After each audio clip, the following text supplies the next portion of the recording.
Hola, les grabo desde Madrid. Hoy es el lunes 12 de mayo y voy a proceder a comentar todos los capítulos del malestar en la cultura de Freud.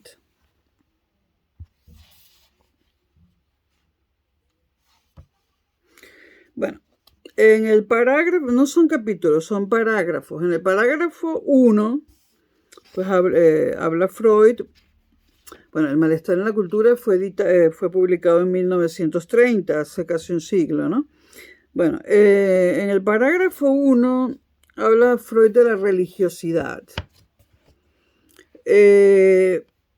Y habla de un sentimiento, una sensación de eternidad oceánica.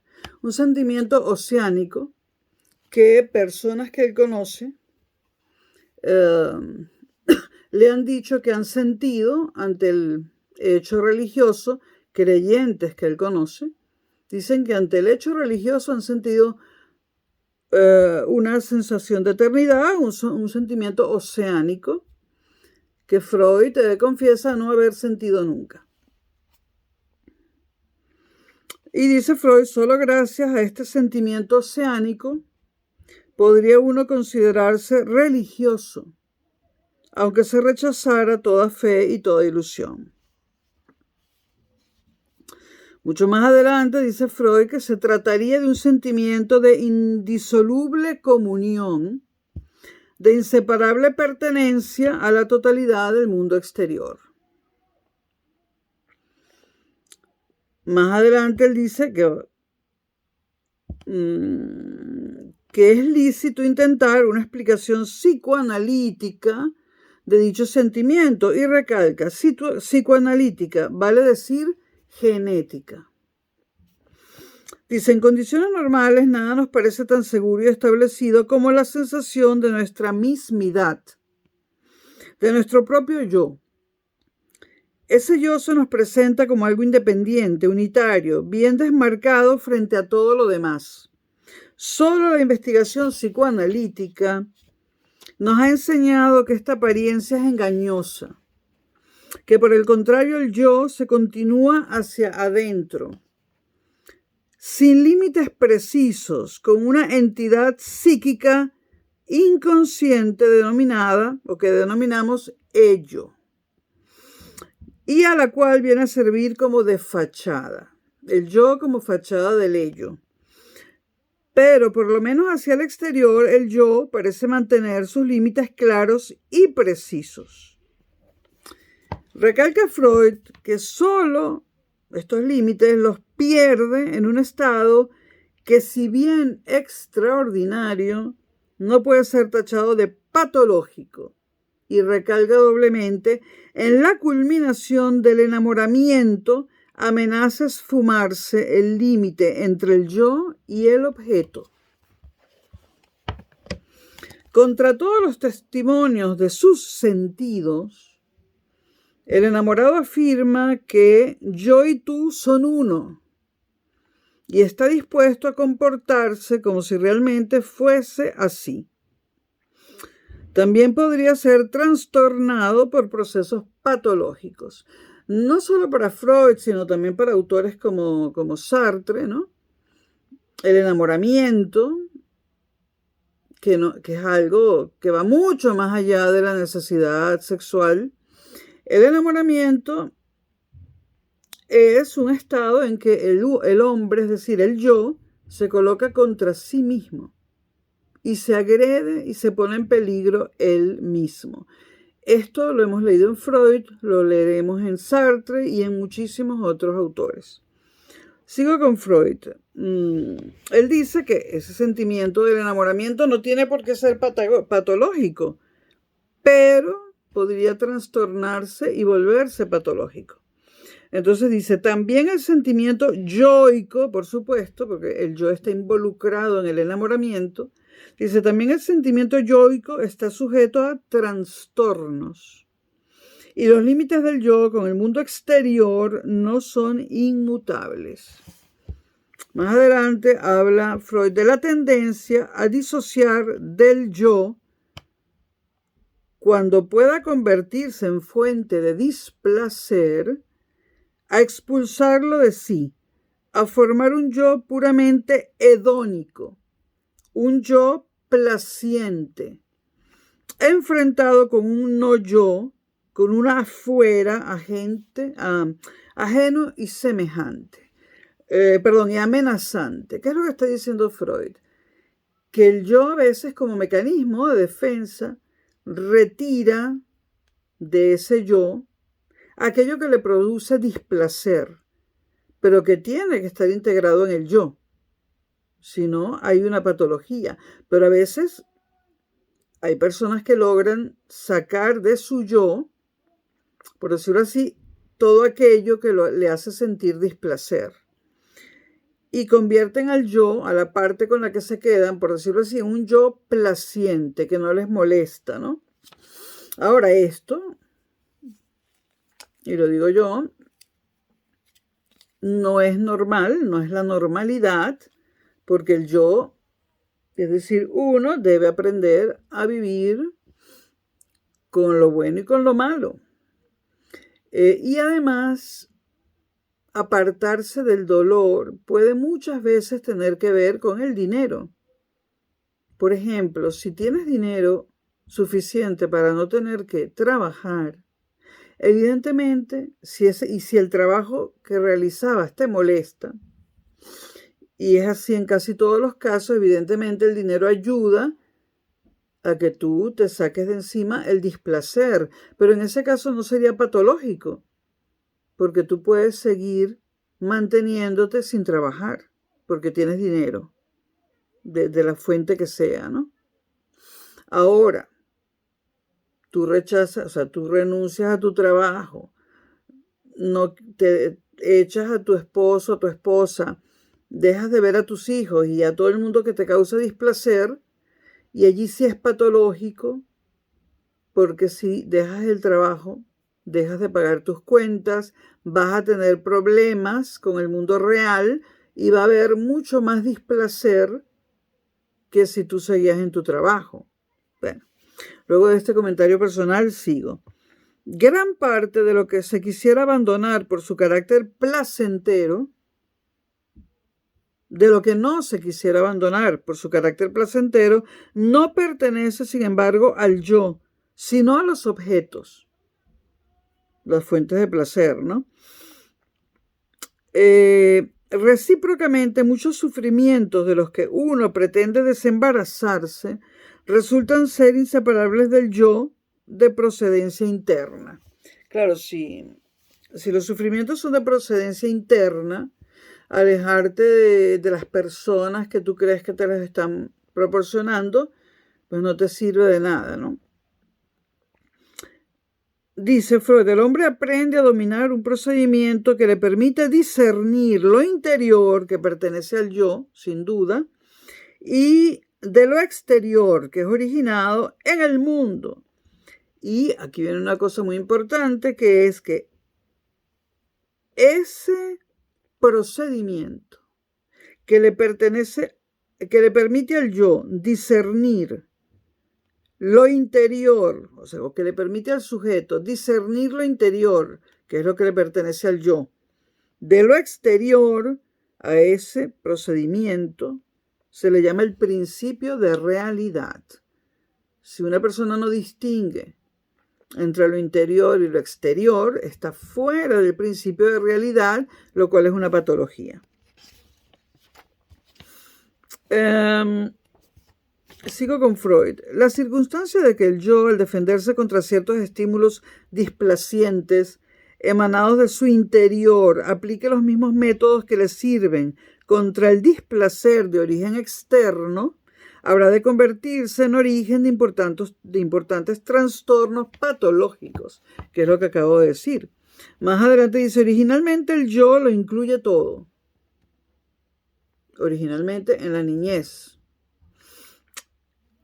Luego desprende de sí un mundo exterior. Mucho más adelante, dice Freud, en el terreno psíquico, la conservación de lo primitivo junto a lo evolucionado a que dio origen es muy frecuente. O sea, en el terreno psíquico muchas veces conservamos lo primitivo, aquello que tenía el niño, el lactante.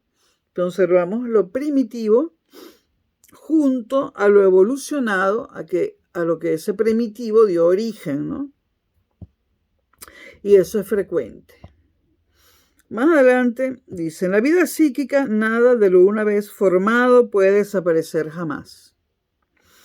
Todo se conserva de alguna manera y puede volver a surgir en circunstancias favorables, como por ejemplo mediante una regresión de suficiente profundidad. Entonces aquí hace una comparación que me gusta mucho con la evolución de la ciudad eterna, es decir, de Roma, que no la voy a leer, pero que es fascinante, ¿no?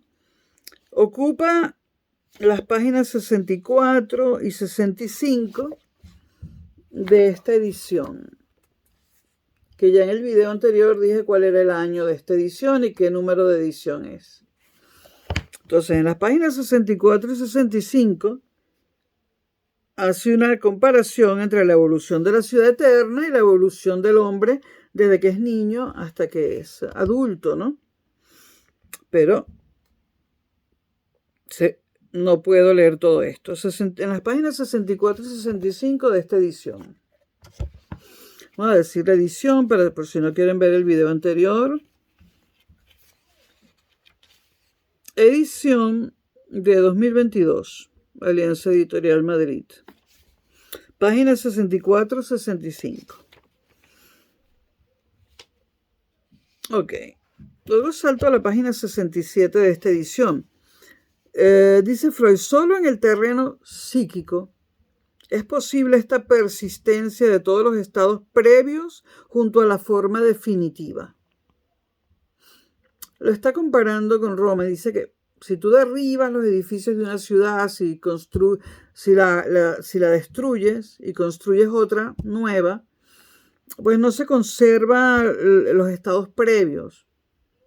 Aunque, comentario personal, en Roma hay muchos vestigios de los estados previos, ¿no? Pero bueno. Pero él dice que en el terreno psíquico, es decir, en el terreno psíquico del ser humano, sí es posible la persistencia de todos los estados previos junto a la forma definitiva. Es decir, que el adulto puede tener dentro de sí, por decirlo así, al lactante, al niño, al preadolescente, al adolescente y a las épocas adultas anteriores a la actual. Dice Freud, lo pretérito puede subsistir en la vida psíquica, que no está necesariamente condenado a la destrucción. Más adelante dice, en la vida psíquica, la conservación de lo pretérito es la regla, más bien que una curiosa excepción. Esto es otro comentario personal mío. Esto lo dice él debido a las estadísticas que él mismo obtiene de los que han sido sus pacientes. Bueno, en cuanto a las necesidades religiosas, dice más adelante Freud, considero irrefutable su derivación del desamparo infantil. Yo aquí ya no sigo a Freud, es decir, no estoy muy de acuerdo, pero hay que leer esta parte. En cuanto a las necesidades religiosas, repito, considero irrefutable su derivación del desamparo infantil y de la nostalgia por el padre que aquel suscita. Tanto más cuanto que este sentimiento no se mantiene simplemente desde la infancia, sino que es reanimado sin cesar por la angustia ante la omnipotencia del destino. Me sería imposible indicar, dice Freud, ninguna necesidad infantil tan poderosa como la del amparo paterno. Esto él lo deduce de sus propias investigaciones, de sus pacientes, y hay que tomar en cuenta que toda la obra de Freud es profundamente autobiográfica. Bueno, más adelante dice, la génesis de la actitud religiosa puede ser trazada con toda claridad hasta llegar al sentimiento del desamparo infantil. Posiblemente esto lo haya vivido él con sus pacientes. Puedo imaginarme que el sentimiento oceánico, dice Freud, haya venido a relacionarse ulteriormente con la religión, pues este ser uno con el todo, implícito en su contenido ideativo, nos seduce como una primera tentativa de consolación religiosa, como otro camino para refutar el peligro que el yo reconoce amenazante en el mundo exterior. Esta es la parte 1 en la que Freud aborda el sentimiento religioso. Ahora vamos a comentar la parte 2, el parágrafo, como lo quieren llamar, 2 de la obra esta de Freud. Dice Freud, mi estudio, El porvenir de una ilusión, lejos de estar dedicado principalmente a las fuentes más profundas del sentido religioso, se refería más bien a lo que el hombre común concibe como su religión. Al sistema de doctrinas y promisiones que por un lado le explican con envidiable integridad los enigmas de este mundo y por otro le aseguran que una solícita providencia guardará su vida y recompensará en una existencia ultraterrena las eventuales privaciones que sufra en esta. El hombre común no puede representarse esta providencia sino bajo la forma de un Padre grandiosamente exaltado, es decir, Dios, pues solo un Padre semejante sería capaz de comprender las necesidades de la criatura humana. Conmoverse ante sus ruegos, será aplacado por las manifestaciones de su arrepentimiento. Aquí habla Freud del porvenir de una ilusión, libro previo a este. Más adelante,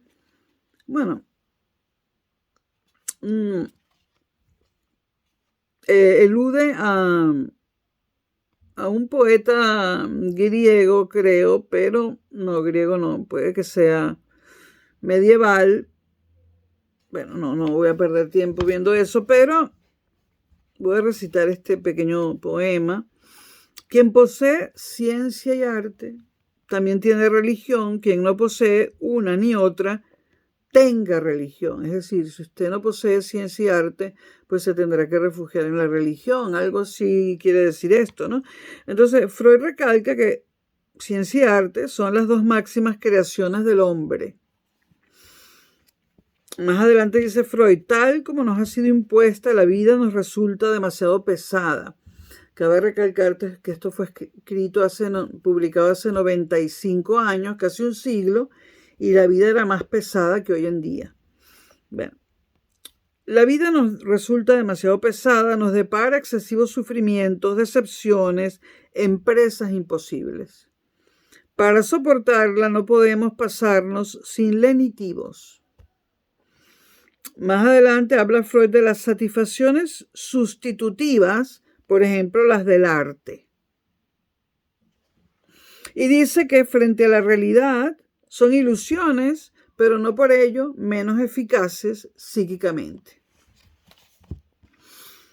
Cito a Freud más adelante. En incontables ocasiones se ha planteado la cuestión del objeto que tendría la vida humana. Es decir, el sentido de la vida, sin que jamás se le haya dado respuesta satisfactoria. Y quizá ni admita tal respuesta. Muchos de estos inquisidores se apresuraron a agregar que si resultase que la vida humana no tiene objeto alguno, perdería todo valor ante sus ojos. Está hablando quizás de la religión principalmente, ¿no? Como inquisidora. Pero estas amenazas de nada sirven. Parecería más bien que se tiene el derecho de rechazar la pregunta en sí, pues su razón de ser probablemente emane de esa vanidad antropocéntrica cuyas múltiples manifestaciones ya conocemos. Es decir, eso de que la vida humana tiene que tener un sentido, Freud dice que puede ser producto de la vanidad del hombre, dado que el hombre es el más vanidoso de todos los animales. Y su vanidad es tal que no puede admitir que la vida pueda no tener un sentido. Comentario personal. Más adelante dice Freud, no estaremos errados al concluir que la idea de adjudicar un objeto a la vida humana no puede existir sino en función de un sistema religioso. Conclusión a la que llega Freud. ¿Qué fines y propósitos de vida expresan los hombres en su propia conducta? ¿Qué esperan de la vida? ¿Qué pretenden alcanzar en ella? Prosigue Freud. Es difícil equivocar la respuesta. Aspiran a la felicidad. Esto lo dice Freud, que el hombre aspira a la felicidad. Quiere llegar a ser feliz. No quiere dejar de ser feliz. Y sigo con Freud. Esta aspiración tiene dos fases, un fin positivo y otro negativo. Por un lado, evitar el dolor y el displacer, pero por el otro, experimentar intensas sensaciones placenteras. Evitar el dolor ayuda a ser feliz, pero el hombre no se conforma con eso, quiere experimentar placer, ¿no? Sigo con Freud. En sentido estricto, el término felicidad solo se aplica al segundo fin, es decir, el de la búsqueda proactiva del placer, no el de evitar el sufrimiento. Freud va a utilizar la palabra felicidad como la búsqueda proactiva del placer. Entonces, de acuerdo con esta dualidad del objetivo perseguido, la actividad humana se despliega en dos sentidos. Según trate de alcanzar prevaleciente o exclusivamente uno u otro de aquellos fines. ¿Qué está diciendo Freud? Está diciendo que el hombre persigue la felicidad y que esto tiene dos fines. Uno de ellos, el primero, evitar el dolor, el displacer, el sufrimiento. Y el segundo, procurarse el placer, buscar proactivamente el placer. Y dice Freud que la actividad humana se despliega en dos sentidos, el de evitar el sufrimiento y el de buscar proactivamente el placer, y los hombres se diferencian en si solamente buscan evitar el sufrimiento o si solamente buscan proactivamente el placer o una mezcla de ambas cosas. Pero cada hombre particular tiene, digamos, su propia mezcla, su propio modo de buscar, o sea, su propia decisión de qué felicidad desea. Bueno, seguimos con Freud. Quien fija el objetivo vital es simplemente el programa del principio del placer. El principio del placer es un principio que hay que abandonar, dirá Freud en otras obras, o dice Freud en otras obras, a favor del principio de la realidad. Porque si nos instalamos en el principio del placer y sufrimos de vez en cuando sufrimiento y dolor, valga la redundancia, y displacer, caemos en un estado patológico. O sea, es indispensable asumir que la vida conlleva desplacer, sufrimiento y dolor, ¿no? Entonces, quien fija el objetivo vital, repito, es simplemente el programa del principio del placer. Porque Freud nos ha dicho que la felicidad la va a tomar de ahora en adelante como la búsqueda, así la llamo yo, proactiva de la felicidad. Lo cual es medio patológico y responde al principio del placer y no al principio de la realidad. Entonces, responde al principio del placer, principio, dice Freud, que rige las operaciones del aparato psíquico. Desde su mismo origen, evidentemente el bebé busca el placer. El principio de cuya adecuación y eficiencia no cabe dudar, por más que su programa esté en pugna con el mundo entero. Porque el principio del placer está en pugna con el mundo entero, porque el mundo entero te va a proporcionar dolor. De las tres formas que ya he dicho en el video anterior, que el mundo te proporciona dolor, tu relación con los demás, problemas de salud y catástrofes naturales. Bueno, entonces, principio, repito, cuya adecuación y eficiencia, el principio del placer, no cabe dudar, por más que su programa esté en pugna con el mundo entero. Este programa ni siquiera es realizable, pues todo el orden del universo se le opone, Y aún estaríamos por afirmar que el plan de la creación entre comillas, pone Freud, no incluye el propósito de que el hombre sea feliz. ¿Quién ha dicho que el creador, entre comillas, incluye el propósito de que seamos felices? La religión católica, la cristiana católica, incluye, yo diría que el propósito opuesto. Bueno, sigo con Freud. Lo que en el sentido más estricto se llama felicidad surge, nos dice Freud, de la satisfacción casi siempre instantánea de necesidades acumuladas que han alcanzado elevada tensión. Y de acuerdo con esta índole solo puede darse como fenómeno episódico. Aquí hago un inciso. La felicidad es un fenómeno episódico. Las felicidades episódicas son pequeños instantes a lo largo de toda nuestra vida en los que sentimos eso llamado felicidad. Pequeños y muy breves instantes, si es que los llegamos a sentir todos nosotros alguna vez. Porque la felicidad no es lo común. La felicidad es la excepción y de ninguna manera es continua. La felicidad, en su segunda acepción, repito, la búsqueda proactiva del placer. Freud no lo dice en su obra, pero el dinero ayuda mucho. Bueno, la búsqueda proactiva del placer. Entonces, recalco que la felicidad en la segunda acepción que le da Freud, la búsqueda proactiva del placer, como la llamo yo, es un fenómeno episódico y ni siquiera todos los seres humanos lo sienten. Y si lo sientes una sola vez en tu vida, puedes dártelas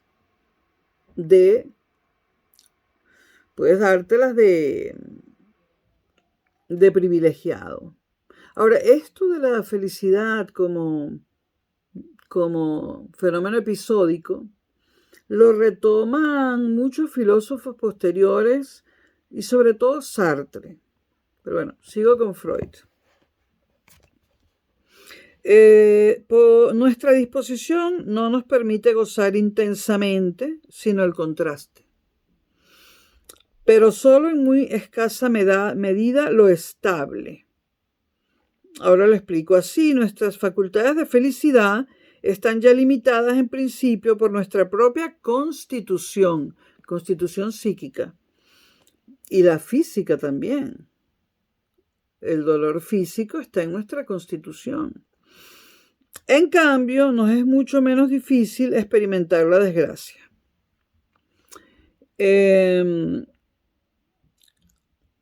Repito esto y lo explico. Nuestra disposición no nos permite gozar intensamente, sino el contraste, pero solo en muy escasa medida lo estable. ¿Qué sería lo estable? Una felicidad continua. Eso no existe para la mayoría de los seres humanos.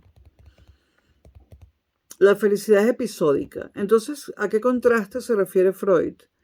Al contraste, y lo digo con un ejemplo, vamos a suponer que tienes 3 días sin comer, porque no encuentras comida.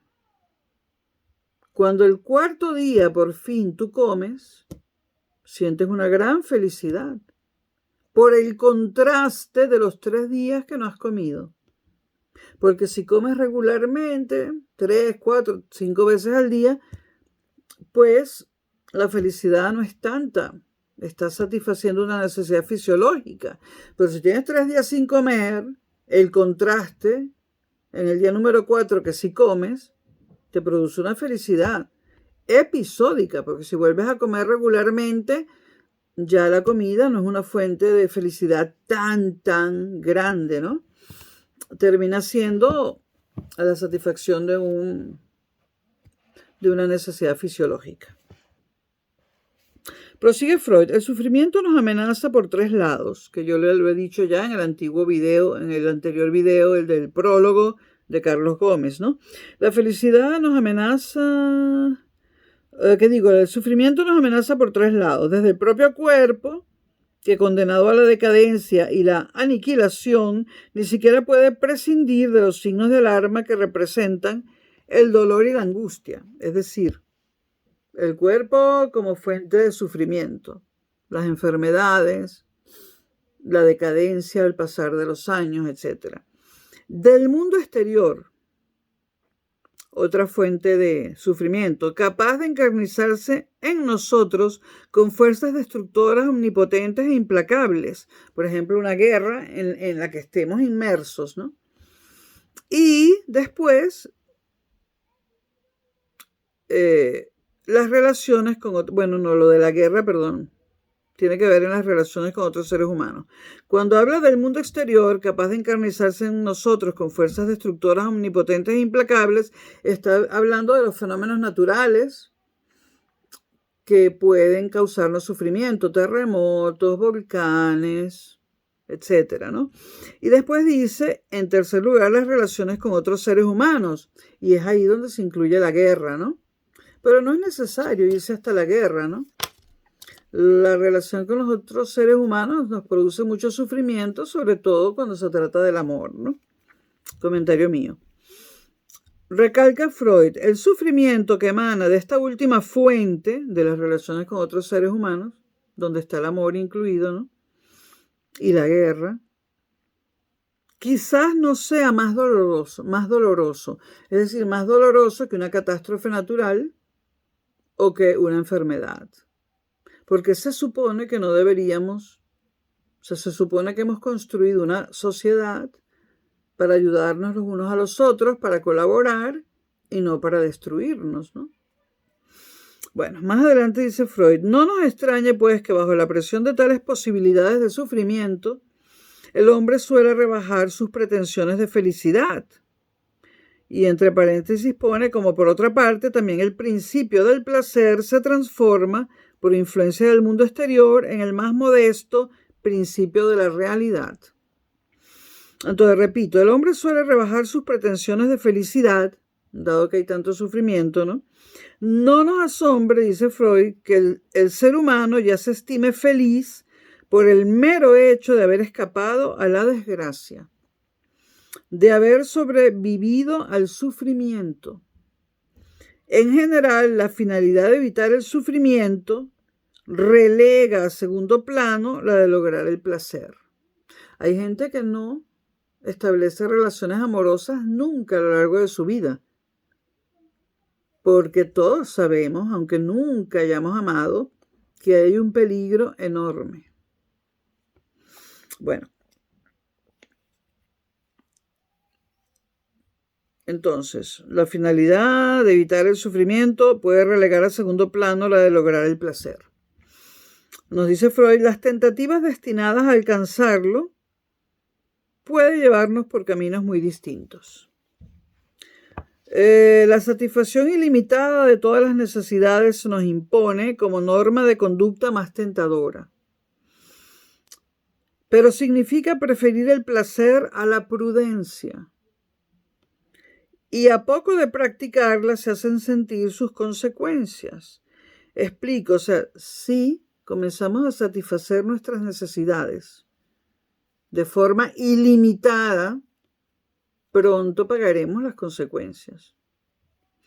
Bueno, los otros métodos que persiguen ante todo la evitación del sufrimiento se diferencian según la fuente de displacer a la que conceden máxima atención.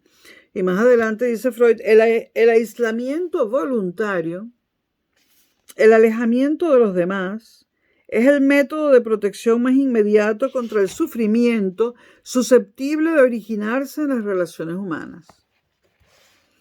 Más adelante dice, los más interesantes preventivos del sufrimiento son los que tratan de influir sobre nuestro propio organismo. Pues en última instancia, todo sufrimiento no es más que una sensación. Solo existe en tanto lo sentimos. Más adelante dice, el más crudo, pero también el más efectivo de los métodos destinados a producir tal modificación, es decir, no sufrir, es el químico, la intoxicación. Hago un comentario personal. Freud estuvo toda su vida muy interesado en el efecto de las drogas, ¿no? De hecho, tiene un libraco que está descatalogado llamado Estudio sobre la cocaína, ¿no? Y Freud mismo probó varias drogas para analizar las consecuencias que éstas tienen en el estado de ánimo, por decirlo así. Sigo leyendo Freud. Es evidente que existen ciertas sustancias extrañas al organismo cuya presencia en la sangre o en los tejidos nos proporciona directamente sensaciones placenteras, modificando además las condiciones de nuestra sensibilidad, de manera tal que nos impiden percibir estímulos desagradables. Por ejemplo, cuando nos anestesian en una operación, no sentimos nada. Cuando despertamos con dolor después de una operación y nos inyectan morfina, aquello es una felicidad increíble, ¿no? A mí solo me la inyectaron 2 veces en el lapso de unas 30 horas después de una operación muy delicada. Y cuando pasó el efecto, yo le pedí a la enfermera que me inyectaran más, ¿no? Porque claro, volvía el dolor, ¿no? Fue un accidente de tránsito donde tuve varios huesos fracturados, ¿no? Bueno, y la operación fue para llenarme el cuerpo de tornillos y clavos y cuestiones metálicas que me permiten funcionar.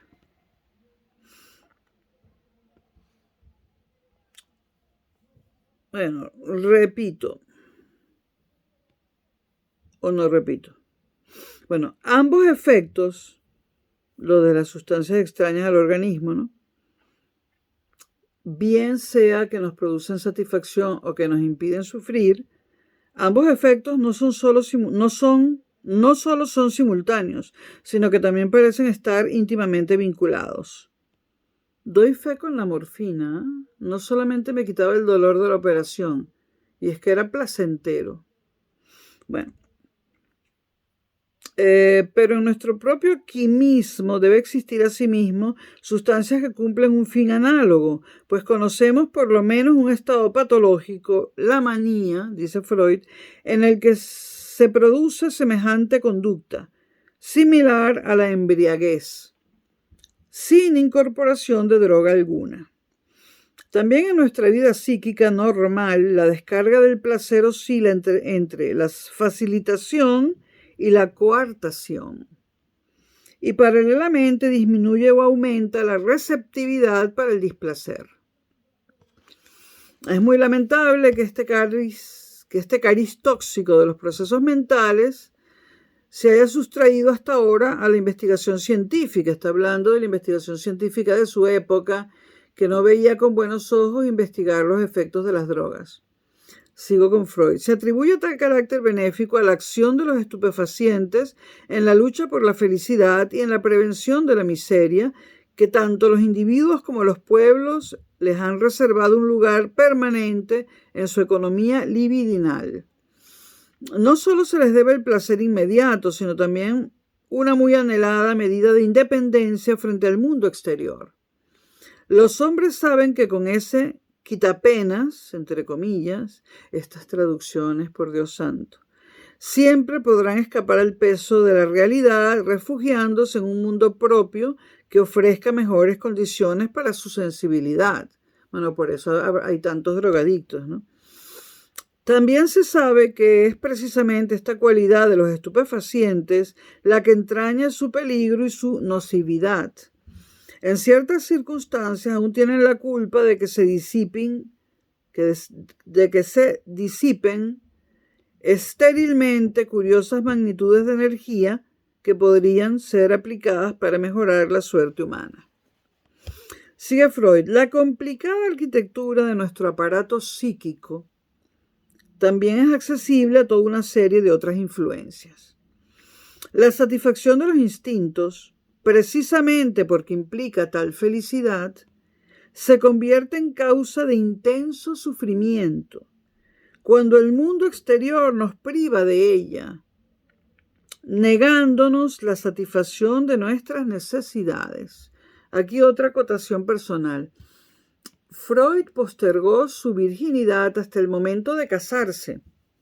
Es decir, primero estudió medicina, luego psiquiatría y luego ganó el dinero suficiente para poder montar un hogar. Y fue entonces cuando se casó con la novia de toda su vida y perdieron juntos la virginidad. Y Freud en sus diarios, en su correspondencia con Fliess, en la biografía de Freud de Peter Gay, ahí vemos cómo Freud saca muchas conclusiones acerca de la no satisfacción de nuestras necesidades, en particular la no satisfacción de nuestras necesidades sexuales, de su propia castidad, una castidad que él decidió mantener hasta el matrimonio. Sigo con Freud.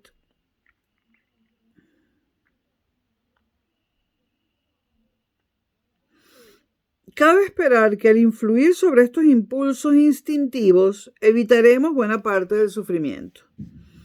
Esta forma de evitar el dolor ya no actúa sobre el aparato sensitivo, sino que trata de dominar las mismas fuentes internas de nuestras necesidades, consiguiéndolo en grado extremo al aniquilar los instintos. Entonces habla Freud del yoga. Él dice que el yoga ayuda a aniquilar los instintos. Sigo con Freud. Lograrlo, aniquilar los instintos, significa al mismo tiempo abandonar toda actividad, es decir, sacrificar la vida, para volver a ganar, aunque por distinto camino, únicamente la felicidad del reposo absoluto. Idéntico camino con un objetivo menos extremo se emprende al perseguir tan solo la moderación de la vida instintiva. No comas demasiado, aunque te guste mucho eso. No tengas tanto sexo. Bueno, esto no significa en modo alguno la renuncia al propósito de la satisfacción, pero se logra cierta protección contra el sufrimiento. Está hablando Freud de controlar los instintos, dosificarlos. Estamos hablando de hace un siglo. Ahora, produce, se dice más adelante Freud, una innegable limitación de las posibilidades de placer, pues el sentimiento de felicidad experimentado al satisfacer una pulsión instintiva indómita, no sujeta por las riendas del yo, es incomparablemente más intenso que el que se siente al saciar un instinto dominado. Por ejemplo, si comemos, almorzamos, pues la satisfacción de felicidad es muy moderada porque almorzamos todos los días, porque antes de almorzar habíamos desayunado y a lo mejor habíamos comido algo en la mitad de la mañana, ¿no? En cambio, si queremos traicionar a nuestra pareja porque porque deseamos terriblemente a una persona que no es nuestra pareja, y estamos tratando de controlar ese instinto, cuando decidimos satisfacer ese instinto de traicionar a nuestra pareja con otra persona, la felicidad que obtenemos es muy superior a la del almuerzo cotidiano que acabo de referir, ¿no? Bueno. Y bueno, Freud con esto dice que esto tiene que ver con la seducción que ejerce lo prohibido en general. Otra técnica, para evitar el sufrimiento recurre a los desplazamientos de la libido. Consiste en reorientar los fines instintivos, de manera tal que eludan la frustración del mundo externo. Reorientar los instintos, importante. Y está hablando Freud de la sublimación. La sublimación de los instintos contribuye a ello, y su resultado será óptimo si se sabe acrecentar el placer del trabajo psíquico e intelectual. En tal caso, el destino poco puede afectarnos. Está hablando de las relaciones con los demás. Si tú te encierras como Kant a escribir la obra que escribió Kant sin salir nunca de su ciudad natal, sin salir de no me acuerdo cuál radio de kilómetros de donde nació, tú sublimas tus instintos sexuales con ese trabajo intelectual. Y el mundo exterior poca cosa puede hacer para perturbarte, porque no mantienes relaciones con el mundo exterior, salvo las clases que daba Kant en la universidad, y los alumnos y los colegas no le causaban mayor problema, ¿no? Bueno. Ahora, dice Freud, las satisfacciones de esta clase, psíquicas e intelectuales, como la que el artista experimenta en la creación, porque la sublimación puede ser psíquica, intelectual, artística, científica, dedicarte a la investigación científica, ¿no? En la encarnación las satisfacciones de esta clase, como la que el artista experimenta en la creación, en la encarnación de sus fantasías, la del investigador en la solución de sus problemas y en el descubrimiento de la verdad, son de una calidad especial. Más adelante dice, metafóricamente, es decir, metafóricamente, nos parecen más nobles y más elevadas. Más nobles y más elevadas que ¿qué? Que el sexo, ¿no? El arte, la investigación científica, el trabajo intelectual. Pero, dice Freud, su intensidad, comparada con la satisfacción de los impulsos instintivos, groseros y primarios, adjetivos que coloca Freud, no yo, es muy atenuada y de ningún modo llega a conmovernos físicamente. Pero el punto débil de este método reside en que su aplicabilidad no es general, en que solo es accesible a pocos seres, pues presupone disposiciones y aptitudes peculiares que no son precisamente habituales, por lo menos en medida suficiente, y prosigue, y aún a estos escasos individuos no puede ofrecerles una protección completa contra el sufrimiento, no los reviste con una coraza impenetrable a las flechas del destino, y suele fracasar cuando el propio cuerpo se convierte en fuente de dolor. Entonces Freud habla de reorientar los instintos, ¿no? Mediante la sublimación, concepto muy importante en Freud. ¿Cómo lo sublimas? Pues conviertes el instinto sexual, que es de lo que está hablando Freud, ¿no? Lo sublimas, orientas ese instinto a otra cosa, que puede ser la investigación científica, el trabajo intelectual, el trabajo psíquico, el arte, etcétera, ¿no? Ahora nos dice Freud que el placer que nos proporciona o la satisfacción de los instintos que nos proporcionada por la sublimación no es suficiente y no tiene ni comparación alguna con la satisfacción del instinto sexual, nos está diciendo Freud. También nos dice que la sublimación es accesible a pocas personas, porque hay que tener o talento para la ciencia, o talento para el arte, o talento para el trabajo intelectual, cosa que no es lo común. Bueno, y además sirve de poco la sublimación si te enfermas y sufres dolores terribles a causa de una enfermedad. Bueno, mucho más adelante dice Freud, habla Freud de las satisfacciones imaginativas.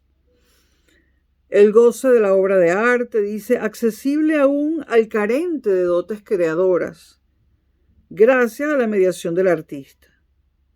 Más adelante dice, la ligera narcosis en que nos sumerge el arte solo proporciona un refugio fugaz ante los azares de la existencia y carece de poderío suficiente como para hacernos olvidar la miseria real.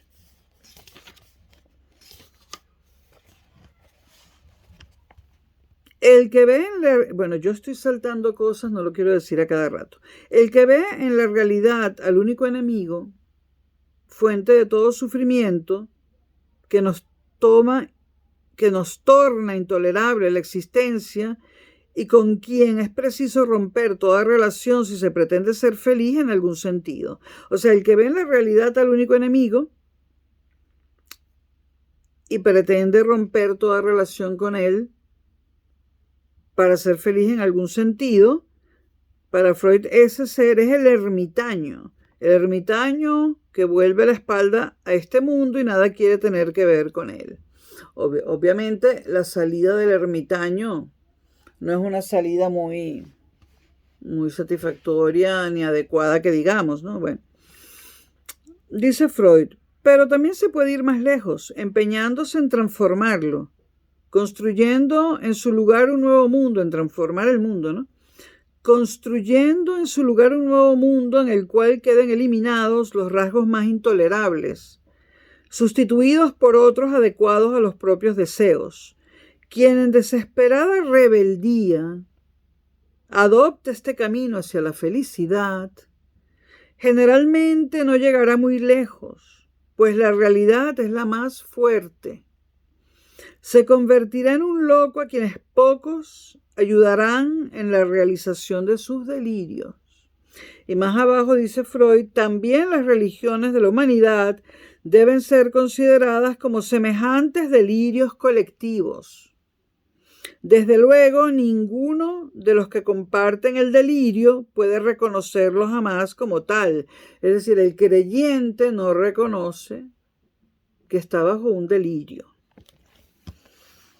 Más adelante dice Freud, que habla y dice, me refiero a aquella orientación de la vida que hace del amor el centro de todas las cosas. Pero el amor de verdad, porque la gente se casa y se empareja para satisfacer sus relaciones sexuales. Pero que la mayoría de la gente las puede satisfacer con otra persona distinta. Se acaba una relación y se buscan otra pareja sexual. El amor, amor, amor, lo ha sentido muy poca gente en esta vida, ¿no? Y sobre todo esa gente con una prole muy grande, ¿no? Hijos, nietos y tal, que te finge y le grita al mundo que es feliz, pues eso definitivamente para mí no es la felicidad, pero es esa gente la que realmente no busca la felicidad, sino evitar el sufrimiento, la que produce las guerras. Son esos los que van como autómatas a matar a gente que no conocen en una guerra. Comentario personal. Bueno, vuelvo a repetir y está hablando Freud del amor. Me refiero a aquella orientación de la vida que hace del amor el centro de todas las cosas, que deriva toda satisfacción del amar y ser amado. Semejante actitud psíquica nos es familiar a todos.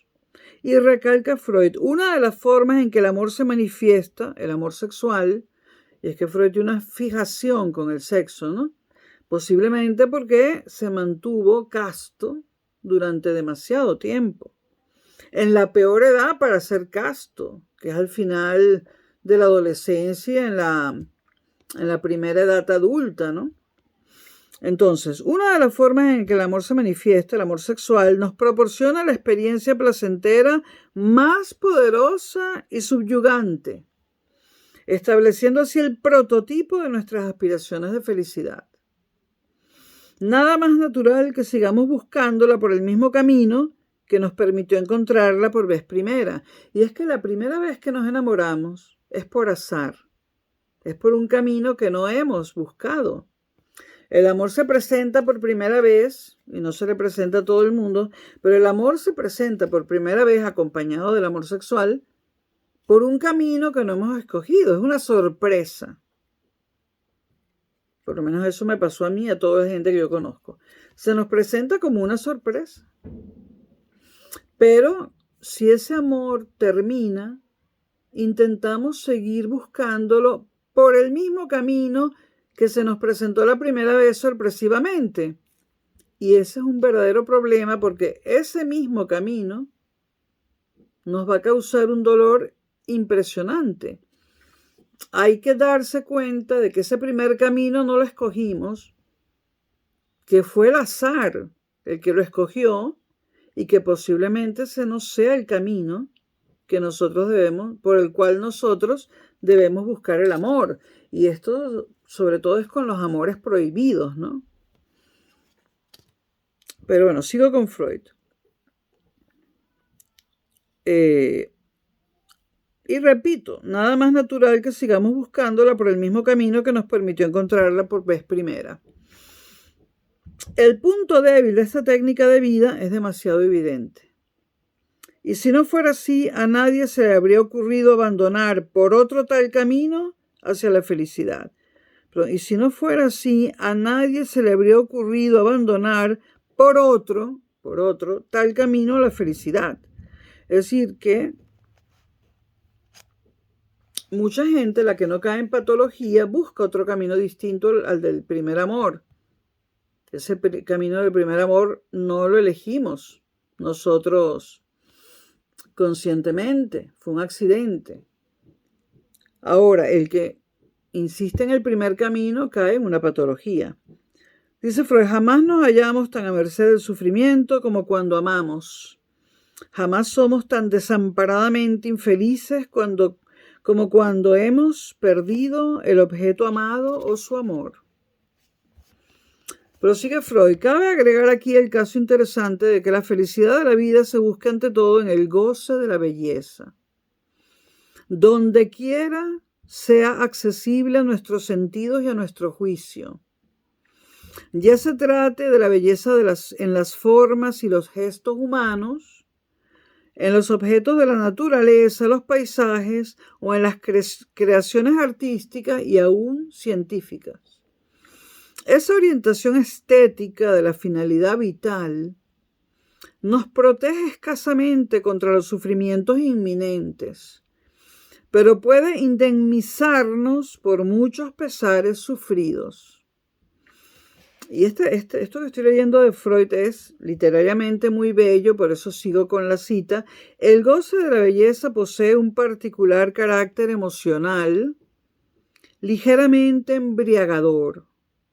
La belleza no tiene utilidad evidente, ni es manifiesta su necesidad cultural. La cultura en el término que la concibe Freud, que lo expliqué en el video anterior. Y sin embargo, la cultura no podría prescindir de ella, o sea, la cultura, es decir, la realidad sociopolítico, económica, etc., no puede prescindir de la cultura, aunque la cultura no sea necesaria, en el sentido de que es necesario comer, etc., ¿no? Sigue Freud. La ciencia de la estética investiga las condiciones en las cuales las cosas se perciben como bellas, pero no ha logrado explicar la esencia y el origen de la belleza. Mucho más adelante, dice Freud, el designio de ser felices que nos impone el principio del placer es irrealizable, mas no por ello se debe ni se puede abandonar los esfuerzos por acercarse de cualquier modo a su realización. Y más adelante dice, la felicidad, considerada en el sentido limitado, cuya realización parece posible, es meramente un problema de la economía libidinal de cada individuo. Ninguna regla al respecto vale para todos. Cada uno debe buscar por sí mismo la manera en que pueda ser feliz. Y ya voy terminando con la parte número 3 y cuelgo el video. Quien llegue al mundo con una constitución instintual particularmente desfavorable, difícilmente hallará la felicidad en su situación ambiental. Ante todo, cuando se encuentre frente a tareas difíciles, a menos que haya efectuado la profunda transformación y reestructuración de sus componentes libidinosos, imprescindible para todo rendimiento futuro. Una pausa, hago aquí una pausa. Está hablando del que llega al mundo con una constitución instintual particularmente desfavorable. Puede estar hablando, por ejemplo, de la homosexualidad, que hace casi un siglo había que esconder a toda costa, ¿no? También puede que esté hablando de a pesar de que dice constitución instintual, claro, por eso hablo del instinto homosexual, ¿no? Igual de fuerte que el instinto heterosexual e igual de válido. ¿De qué otra cosa puedo hablar? Estoy pensando digamos, patologías físicas que nos hagan diferentes al común de la gente. Que alguien nazca con alguna deformidad, etcétera, ¿no? Pero como habla de constitución instintual, bueno, en la constitución instintual desfavorable porque la sociedad la reprime, ¿no? Estamos hablando de hace un siglo, está el instinto homosexual, pero también están los instintos perversos, ¿no? Porque se quiera aceptar o no, esto que llaman la pederastia es un instinto con el que algunas personas nacen. Y si pretenden satisfacerlo, van a tener problemas con la sociedad y además van a causar daño a terceras personas. Entonces, la constitución instintual desfavorable puede ser el instinto homosexual, puede ser alguna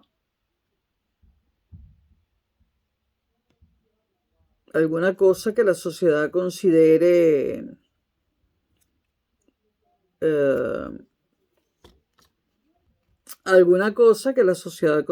perversa y que incluso pueda estar penada por la ley, ¿no? Hablé del instinto del pederasta, que yo estoy segura que existe, ¿no?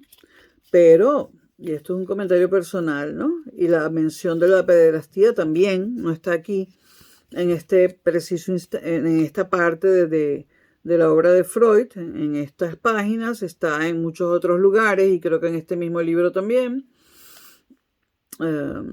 aunque lo terminé de releer hace 2 días, ¿no? Hay prácticas sexuales y sobre todo hace un siglo, la sociedad reprimía, como el sexo anal, por ejemplo, que ya en esta época no es tan reprimido, pero había una época en que era terriblemente reprimido, ¿no? En fin, repito, ¿no? Lo que leí anteriormente para volver a tomar el hilo. Quien llega al mundo con una constitución instintual particularmente desfavorable, difícilmente hallará la felicidad en su situación ambiental, ante todo cuando se encuentre frente a tareas difíciles, a menos que haya efectuado la profunda transformación y reestructuración de sus componentes libidinosos, es decir, reorientar los instintos de una forma que no resulten problemática para la sociedad, o sea, para ese individuo en la sociedad en la que esté. Entonces, transformar y reestructurar los componentes libidinosos es imprescindible para todo rendimiento futuro. Ahora, la última técnica de vida que le queda y que le ofrece por lo menos satisfacciones sustitutivas es la fuga a la neurosis. Es decir, hay gente que no logra reorientar estos instintos desfavorables y cae en la neurosis, que es una patología, recurso al cual generalmente apela ya en años juveniles. Esto es muy, muy común en la obra de Freud. Él va siempre a la infancia y a la juventud. Para él en la infancia ya está todo. Recurso al cual, repito, generalmente apela ya en años juveniles. Quien vea fracasar en edad madura sus esfuerzos por alcanzar la felicidad, conozco casos, la más mínima felicidad, ¿no? Aún hallará consuelo en el placer de la intoxicación crónica, o bien emprenderá esa desesperada tentativa de rebelión que es la psicosis. Entonces, neurosis y psicosis, aunque este libro no va de esto ni las va a desarrollar Freud en él, no in extenso. La religión, dice Freud por último, viene a perturbar este libre juego de elección y adaptación, al imponer a todos por igual su camino único para alcanzar la felicidad y evitar el sufrimiento. Y repito, dice Freud que la religión viene a perturbar este libre juego de elección y adaptación, cosa con la que estoy de acuerdo. Pero todavía estamos en un mundo donde los creyentes son mucho más que los no creyentes. Nos superan muchísimo. Por eso yo estoy en Europa, que es donde se cree menos. El lugar del mundo donde hay menos creyentes en cualquier religión, de cualquier religión. Bueno, repito, la religión viene a perturbar este libre juego de elección y adaptación, al imponer a todos por igual su camino único para alcanzar la felicidad y evitar el sufrimiento. Y su técnica, la de la religión, dice Freud, consiste en reducir el valor de la vida. Más de acuerdo con esto no puedo estar. Por cierto, yo no entiendo si hay algún creyente estudiando filosofía. Esto no es apto para creyentes, la filosofía. Pero entonces entraríamos en el discurso de qué fue eso, si acaso existió, llamado filosofía medieval cristiana, ¿no? Que para mí, bueno. Sigamos. Consiste en reducir el valor de la vida, la religión. Y más adelante dice Freud, imponiendo por la fuerza al hombre la fijación a un infantilismo psíquico y haciéndolo participar en un delirio colectivo. La religión logra evitar a muchos seres la caída en la neurosis individual, pero no alcanza nada más. Bueno, hasta aquí el comentario de los 2 primeros parágrafos, no sé cómo llamarlos, de este libro de Freud. Aquí hay un 3, viene el tercero, ¿no? Bueno, voy a subir este video y voy a grabar corrido hasta que termine, pues todo lo que he subrayado y lo que quiero comentar y creo que es interesante, ¿no? Sobre este libro del malestar en la cultura. Bueno, ahora cuelgo estos 2 parágrafos, no sé cómo llamarlos. Nos vemos próximamente, hoy mismo, o en la madrugada de mañana. Hasta pronto.